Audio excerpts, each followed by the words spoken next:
আসসালামু আলাইকুম রহমতুল্লাহ। প্রিয় দর্শক মণ্ডলী, আশা করি মহান আল্লাহ রাব্বুল আলামিনের অশেষ মেহেরবানি ও দয়ায় আপনারা সকলেই ভালো আছেন।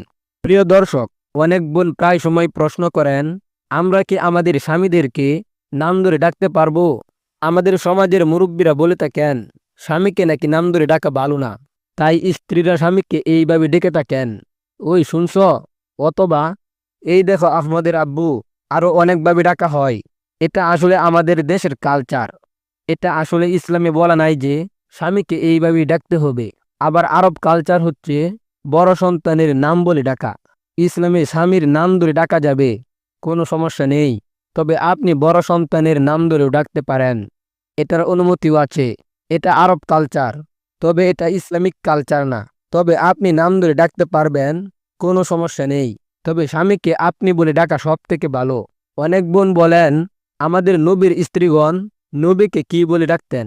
আমাদের নবী যেহেতু আল্লাহর রাসূল ছিলেন, তাই সম্মানের সহিত স্ত্রীগণ এবং সাহাবী সকলেই ইয়া রাসূলুল্লাহ এবং আল্লাহর নবী বলে ডাকতেন।